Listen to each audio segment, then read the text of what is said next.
on Prime Crime.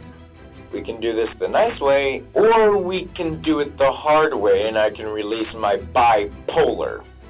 I eat high school bullies for breakfast.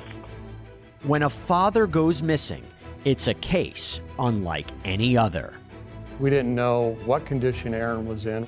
There was blood spatter, a broken light fixture, so they knew something violent had occurred there. Through wild interrogations, accusations, and lies, police must unravel this mystery.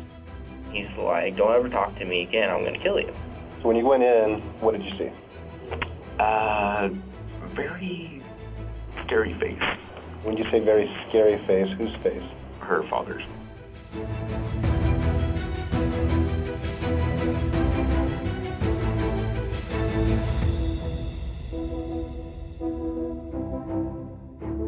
Hey there, everybody. I'm Jesse Weber, and welcome to Prime Crime, where we break down the most compelling and memorable true crime cases from across the country.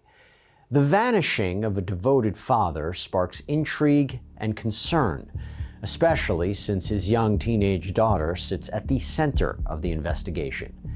This is a case filled with unanswered questions and unsettling details. I'm not demanding, I'm asking nicely. As a kind civilian that also knows how to manipulate cops. This is Russell Jones II, or RJ, who also goes by the nickname Mike. He finds himself in police headquarters out in Medford, Oregon on October 2nd, 2017. For all the evidence that I gave you guys right there on a silver platter, right there down to the last detail, a whole list, step by step by step. Even a third grader could read how easy that was. And as you probably can see, this is one of the more unique police interrogations. But why is he here? For that, we need to take a step back and focus on the home of 50-year-old Aaron Friar and his 15-year-old daughter, Ellen Friar, who also goes by the name Ellie. Keep your eyes up, man. Yeah. Police department, if you're in here, announce yourself. Our patrol officers were dispatched to 517 and a half Benson Street for a welfare check. They found out that Sierra and her sister, Olivia, Sierra was 11, Olivia was 8, had woke up that morning and their father and their teenage sister, Ellie, were not inside the residence. There's blood everywhere. Yeah. That's, Brain matter. brain matter. Right here. They found blood and they found evidence of a crime. It was clear that someone had been harmed in that home. At that particular point, we didn't really have an idea of what had occurred, a burglary, a robbery, an assault. We were hoping for the best to locate Aaron and Ellie. Sierra called me at 6:15. She's like, there's a lot of blood. I don't know where my dad and Ellie are. Went rushing over, came through the back, walked in, went, oh, we better go get your mom. Sierra had recalled that about an hour prior she had woke up and she had heard her father yell the F word and heard glass breaking, and she thought that he had dropped something and broke it. She had actually grabbed her father, Aaron's cell phone off of the couch near where the blood was, and she called her father's girlfriend. Ellie's parents were divorced. Her parents lived separately, so she would go back and forth between her father and her mother. Aaron went to church quite regularly. He was somewhat a conservative type individual. He was a protective father. He had Ellie and Sierra and Olivia to take care of. She's on the verge of hysteria. There's a lot of blood. Don't know where my dad is. When I got there, Sierra told me that Ellie went with Gavin. Ellie went with Gavin? Yes, Gavin's her 19-year-old boyfriend. Ellie had done this kind of long goodbye, like, you will see me again. It was a very unusual goodbye. He is missing. I've called both the hospitals. Does Aaron have any weapons in the house? No, he doesn't. We didn't know what condition Aaron was in, whether he was deceased or in need of medical attention, or if Ellie had been kidnapped. It's an incredibly strange and chilling scene. Where could this father and daughter be? And what role do Russell Jones and 19-year-old Gavin McFarland play in this? The crime scene is about to provide another clue. One of the things that the officers had seen on scene at the residence was there were blood drops leading from that pool of blood out the front door, out the sidewalk to a dirt area, and they'd seen tire tracks, and they had quickly established that Aaron Friar's 1996 silver Mercury Marquise was missing from the residence. Detectives did try to geolocate the phones to see where Ellie and Aaron were at that time. Around 9:45, we located Aaron Friar's vehicle. We make sure no one's inside the vehicle. We pop the trunk, make sure there's not a body in the trunk. The hair sticks up on the back of your neck because you're thinking, oh my gosh, this just does not look good. We've got blood in the house, and now we have an abandoned vehicle. The Mercury was parked near a residence. One of our detectives recognized that residence as the grandparents of an individual named Russell. Myself and Detective Dennis had interviewed Russell Jones about 2 weeks prior for burglarizing his grandparents' residence. So we suspected at that point that Russell might have been involved. Then, investigators quickly make another discovery. About an hour later, one of our detectives located Ellie Friar, Gavin McFarland, her boyfriend, and Russell Jones walking down one of our main streets in Medford, not far from where the vehicle had been located. Detectives really need to get to the bottom of it all, and that begins with talking to the three of them, starting off with Jones. I'll even hold the door open for you. Is that a camera right there? I'd rather not have a camera aimed at me. We have a TV that we can monitor all our interview rooms on in our detective division. So there were times where we were watching Russell sitting in the interview room alone. I know everything that I'm saying is being recorded, and I'm doing it on purpose. I can easily turn the speaker off and rant. He was playing with turning on the mic, turning it on and off. Officer Ford, please come to the holding cell. Talking about going bipolar on us. So, we can do this the nice way and we negotiate, or we can do it the hard way and I can release my bipolar. Which actually, you don't really want that. Make a deal, or I let out my bipolar. Your choice.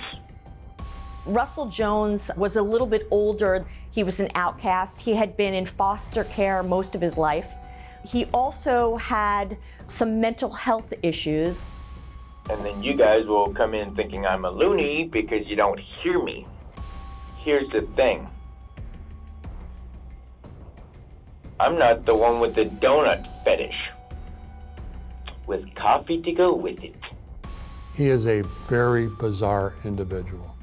Give a cop a donut and he'll want a coffee to go with it. Give a mouse a cookie and he'll want a glass of milk. Give a moose a muffin and he'll want something else. What is it when a cop car is towed by a tow truck? Pulled pork. This is just the beginning of some incredibly strange moments in that police interview room. Ellie Friar is my client, my protectee. You are to release her to me. Oh, I say no more. But will the mystery ever unravel? Stay with us.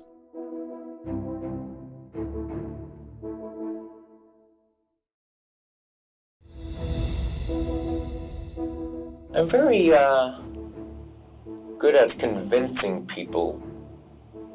And I don't even use hypnosis. Detectives in Medford, Oregon are investigating the disappearance of 50-year-old Aaron Friar, and on the morning of October 2nd, 2017, they find a bloody scene in his living room, but there's no sign of Aaron. A short time later, his 15-year-old daughter Ellie is found walking down a nearby road with two young men, her boyfriend Gavin McFarland and their friend Russell Jones. Detectives listen in as Jones sits alone in the interrogation room. You're one of those two-timing, donut-eating piece of crap that think they are a high school bully with a badge? I'm sorry, buddy.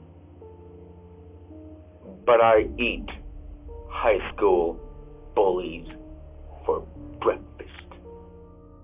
He would talk to himself. He would talk to law enforcement and make demands, almost like all of his thoughts that were occurring in his head, he was just verbalizing. Also playing with his food.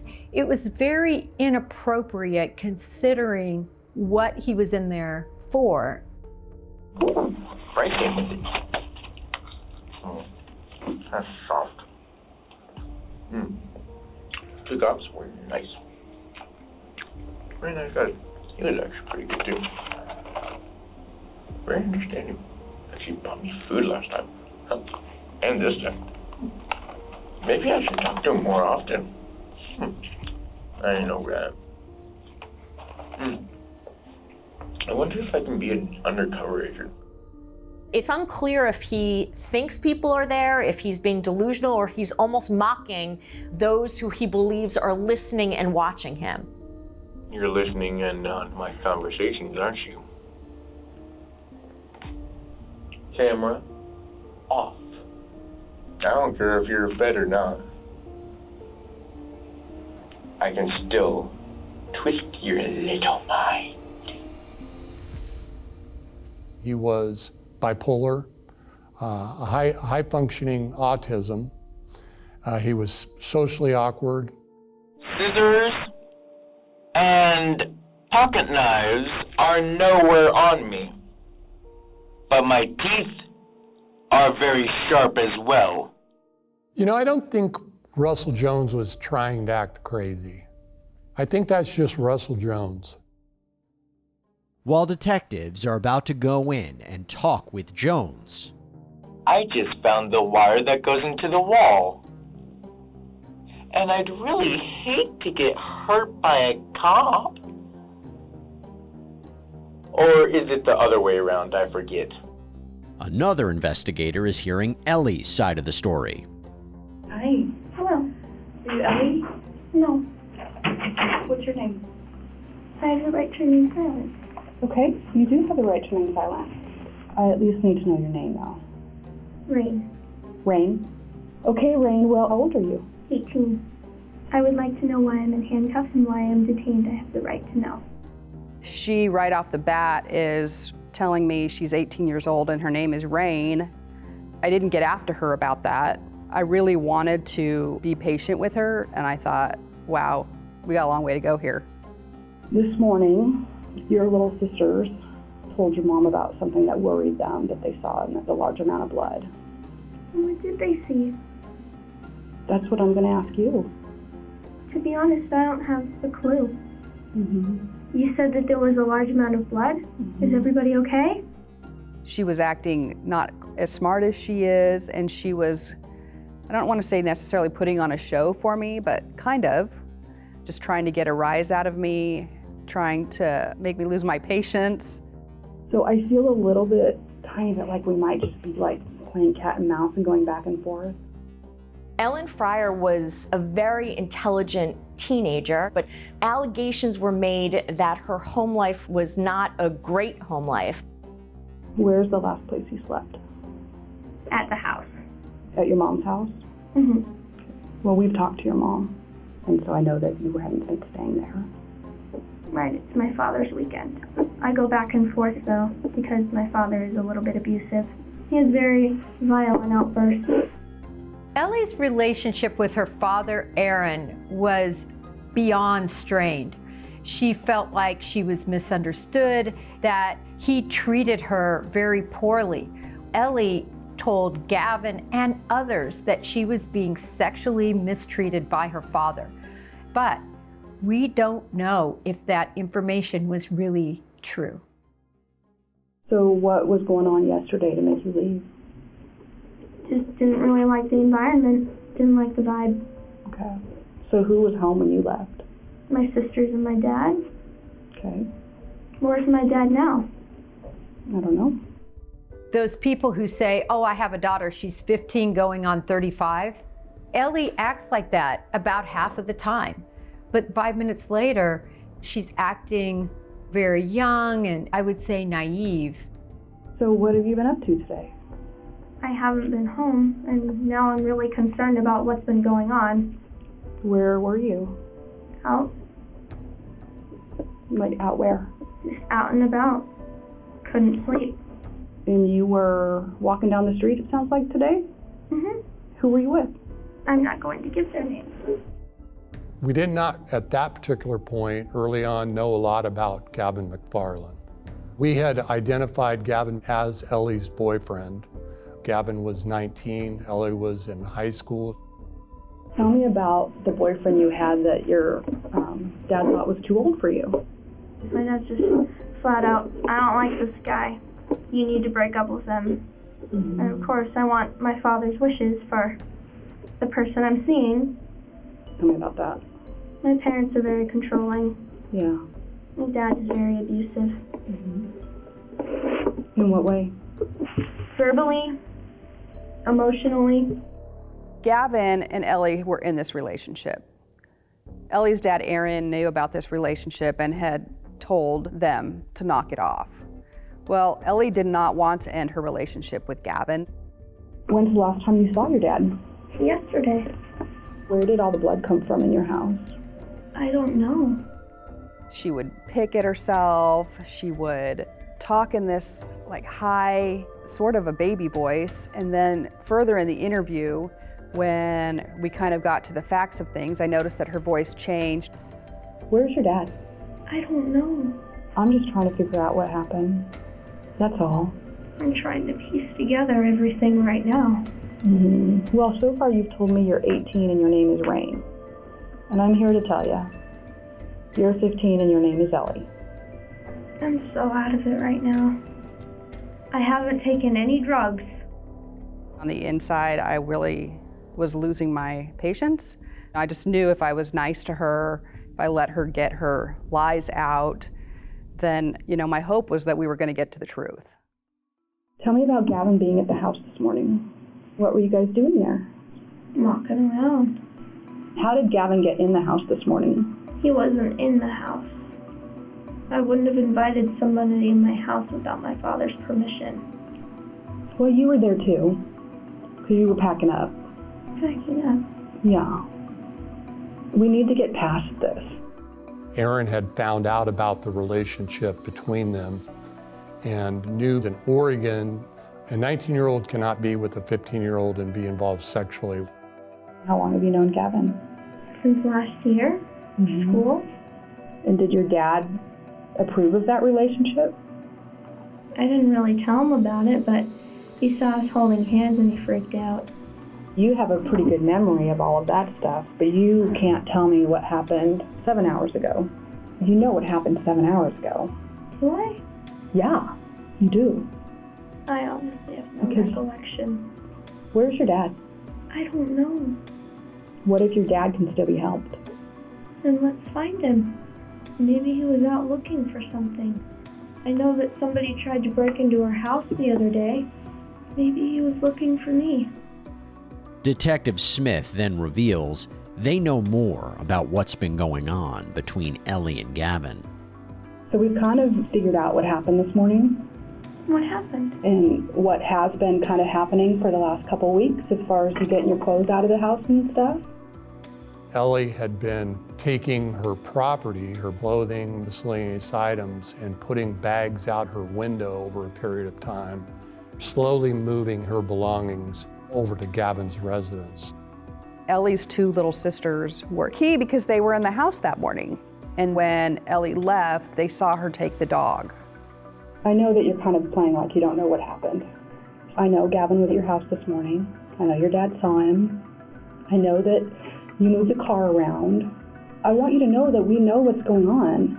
You're a very bright girl. So why did this happen today? Why today? Why did I try to run away? You know that's not what I'm talking about. We're not playing anymore. Finally, Ellie reveals key information. My situation with my father abusing me had gotten worse, so I was looking for a way out. So I started a plan to run away. So I started transporting all of my clothes to Gavin's house. And then we went to get food. And then we were walking around and we all got detained. And after hours of talking, she drops a bombshell. All that blood at your house, that's your dad's. And I know you know that. Russell attacked my father. Okay. And his bloody machete is over by the Northern Walmart. She wants to say that really who planned all of this was Russell, aka Mike. He was the instigator. She really put a lot on Russell. Russell had the machete. Russell did this to my dad. And where were you when that happened? In the back room. Gavin was getting my stuff out onto the driveway. As soon as I heard screaming, I ran.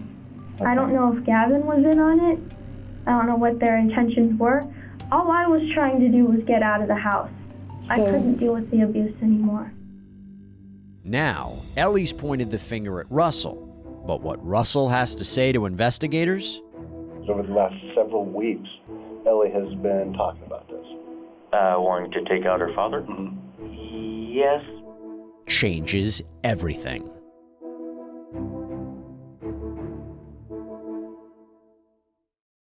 Hey, we're going to get you right back to this bizarre story and interrogations in just a minute, but I want to highlight one of our incredible sponsors who, with their support, helps make Prime Crime happen. That is Morgan & Morgan, America's largest injury law firm. Look, if you should get hurt, this is a team you may want in your corner. An emphasis on team, because not only do they have 1,000 attorneys, but their clients also get a dedicated army that includes case investigators, paralegals, customer case specialists, all focused on maximizing their settlements. And Morgan & Morgan is a firm that has secured multi-million-dollar verdicts and settlements across this country. And the whole process can be done straight from your smartphone. It is so easy. There's no upfront fee. So if you're injured, you can easily start a claim at forthepeople.com/primecrime.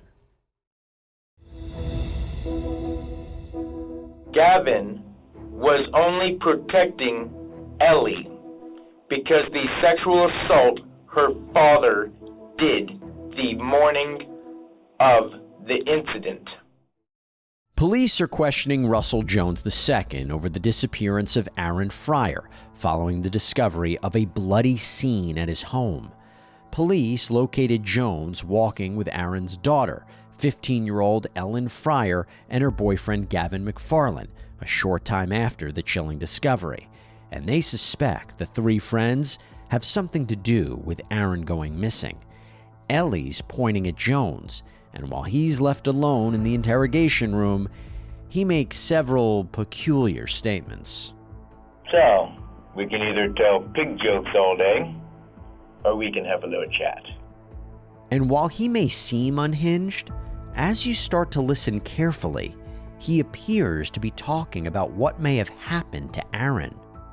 It wasn't really self-defense, so much as it was defending her. And to detectives, it sounds like Jones wants to talk. I know you're looking directly at me, aren't you? The information I gave is not worth $6. It's worth a lot more. Let's make a deal. Do-do-do-do.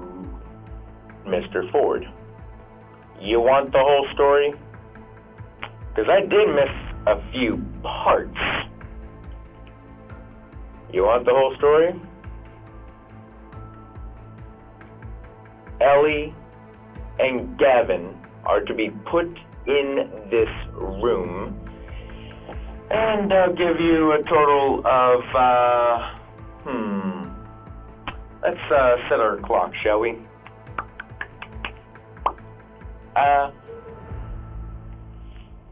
2 hours.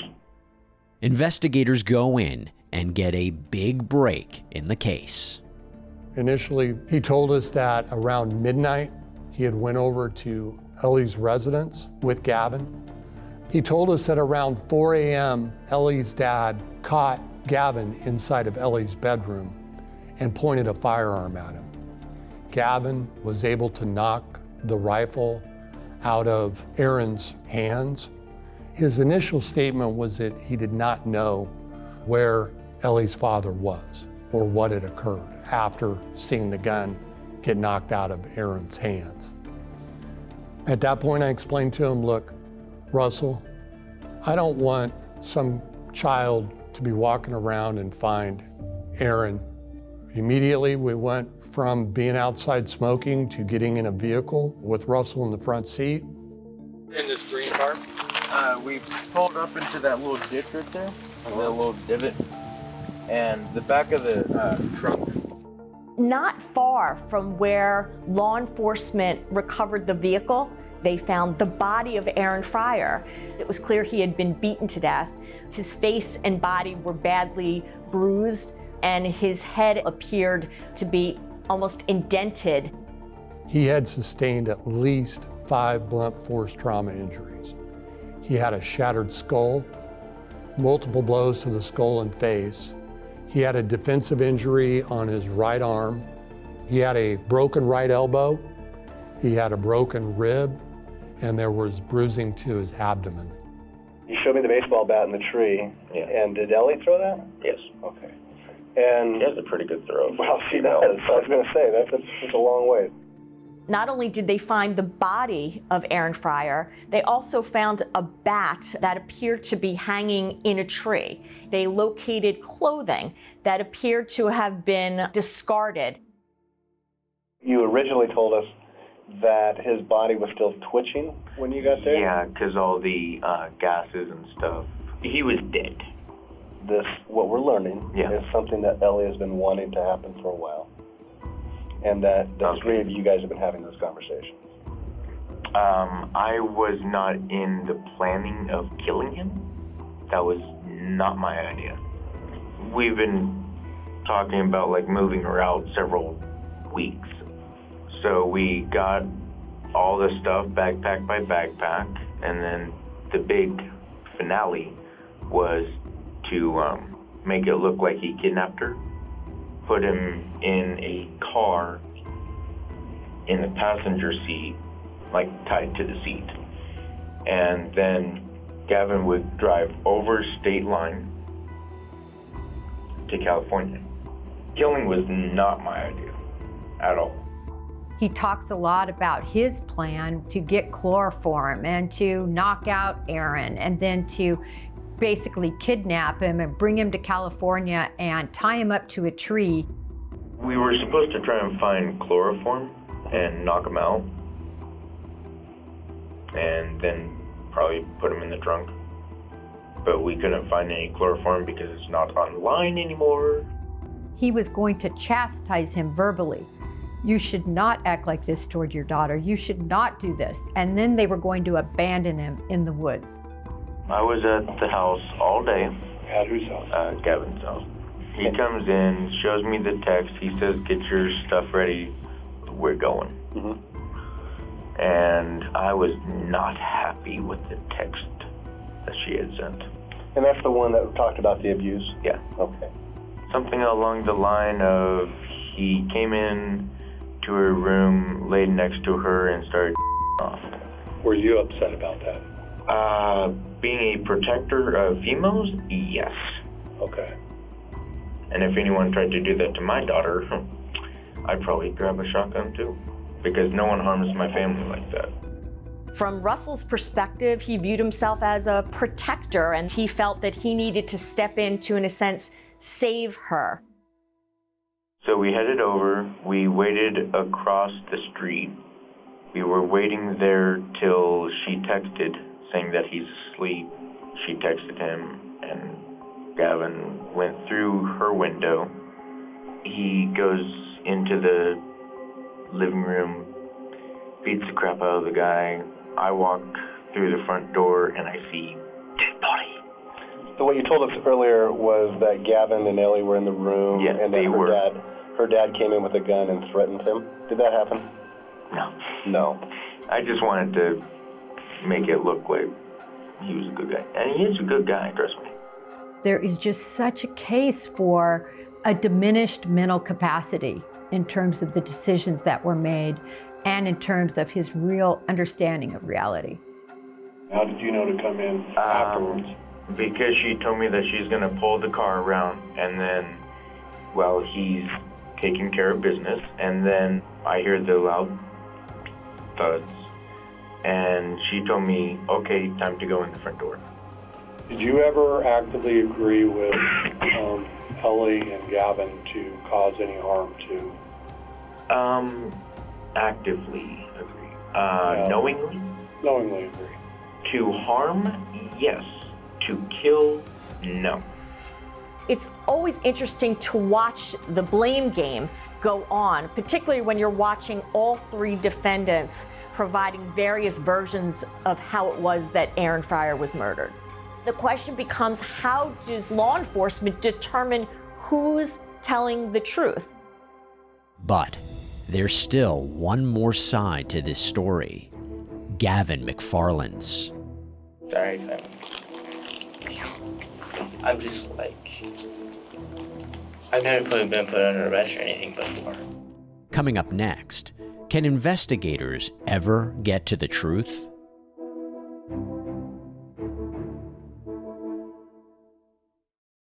Hey, by the way, did you see how we were using Truthfinder to show you the background of some of the players in this story? It's actually an incredible tool. It's the sponsor of this episode of Prime Crime. So Truthfinder is one of the largest public records search services in the United States. You go on their website, truthfinder.com, you type in a name, and within minutes and a paid subscription purchase, you can access unlimited reports that can include information like phone numbers, location history, criminal and traffic records. Also, if you type in an address within a report, it shows you registered sex offenders that may be in an area, which is honestly just kind of wild to see. You can use Truthfinder to research new dates, friends, maybe just reconnect with people. And right now you can get 50% off of confidential background reports. Just go to truthfinder.com/LCPrimeCrime. Hope you can check it out. I know I'm in serious trouble, aren't I? Well, we need to figure out what happened. Investigators in Oregon are zeroing in on what really happened to Aaron Friar, who was bludgeoned to death with a baseball bat back in 2017. His own daughter, Ellen Friar, her boyfriend, Gavin McFarland, and their friend Russell Jones II are all believed to be involved in this gruesome murder.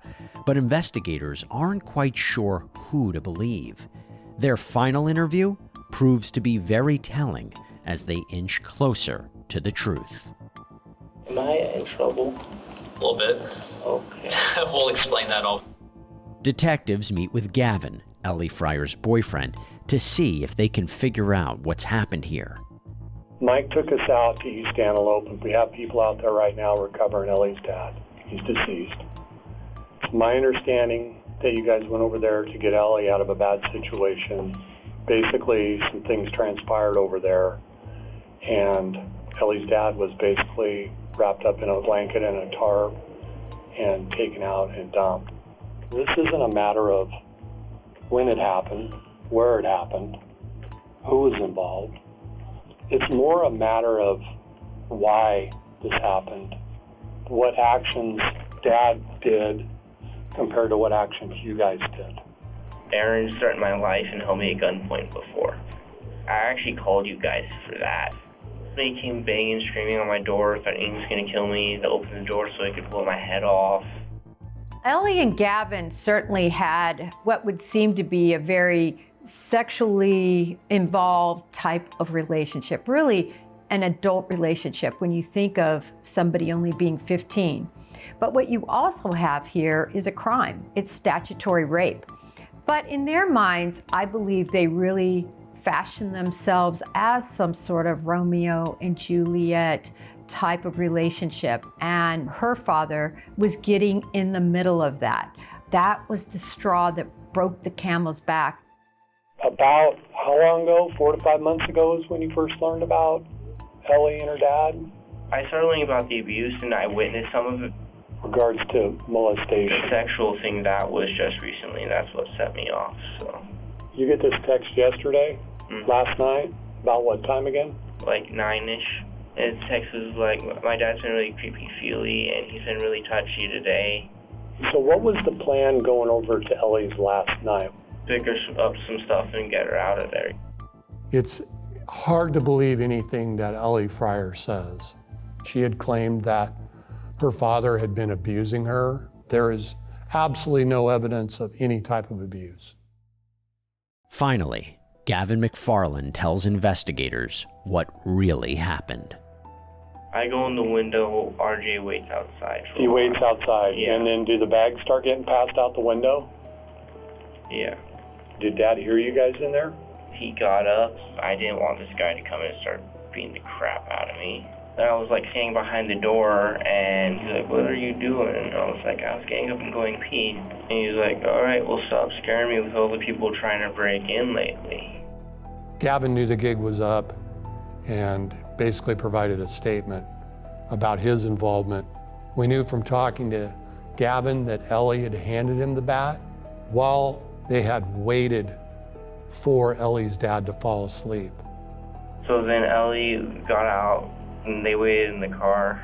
I was just planning on walking straight out the front door, and then he starts to wake up, and I just acted on instinct. I just swung the bat downwards. It was dark, I couldn't see, so, and I don't know what I was doing. How many times do you think you hit him? Like 5 or 6 maybe. And then I heard him say like, what the f***, and then like I just kept hitting him until he stopped, and I heard like gurgling, and out. Was Ellie in the room when you did this? No. Was RJ in the room when you did this? No. Was it ever talked about between you, Ellie, and RJ for you to hit him with the bat? Was that ever discussed prior? No. I didn't want to kill him. I didn't want to kill him. And then him and Russell with Ellie right there, removing money from her father's wallet, loading the body into the trunk of the car and taking Aaron out and disposing him, like a piece of trash. They drive back into Medford and they go to Walmart. They go to the Social Security office before dumping the vehicle. The evidence against Gavin, Ellie, and Russell is crystal clear. But even with a confession, one big question still remains. Who was the mastermind behind this whole thing? I'm going to prison for murder, aren't I? Well, that's what we need to figure out here. We need to figure out what your intent was, and it's important to know. I'm trying to protect Ellie. My possible child. She told you she was pregnant? I've known for about 2 weeks. During their investigation, they came upon video surveillance from a local Walmart that showed both Gavin and Ellie inside the Walmart buying snacks. In fact, at one point, Gavin looks up and sticks his tongue out to the camera when they're in the cosmetics aisle purchasing the pregnancy test. There was some talk that Ellie may be pregnant, and so I think her motive was maintaining her relationship with Gavin, who she thought and looked at as her fiance and maybe the father of her unborn child, which ultimately she was not pregnant. When did the conversation come up that you were going to cause some harm to him? She's like, I want him out. I was like, yeah, I'm really mad at him too, but I don't want to kill him. Did you tell Ellie you don't want to kill him? I told her, like, I don't want to do this. Was RJ present when you guys had this conversation? No. He told us several times during the interview, I really didn't want to kill him, but I went along with the plan. Ellie handed me the bat. Ellie told me to go take him out, kill him. Ellie hates her parents. She doesn't want to go back there again. She wanted him dead, but I didn't want to kill him. Gavin eventually did confess to being the individual that actually used the bat to kill Aaron Friar. Law enforcement searched the home of Gavin McFarland. There was a drawing, a murder plan that was drawn by Ellie. She had actually drawn out the inside of the residence where security cameras were located in the neighborhood, identifying each room. There was arrows, basically so that they could go over the planning of this particular crime. And then there was also Murder Plan B, which was written by Russell Jones. That was an ulterior plan of killing Aaron. She's basically telling you that she wants Dad dead, right? Yeah. This entire time I didn't really want to kill him. I was just gonna take Ellie, try to get her to a safer place. I'm really sorry. I know you are, and I know this is difficult. And that's what we're trying to help. As disorganized as it was, a lot of stages went into executing this plan. I think they thought somehow they would all go to California and they would sort of escape this whole thing and get away with it. I think for Russell, he thought he was really doing the right thing of freeing this damsel in distress from this horrible ogre father. I just want to call my mom.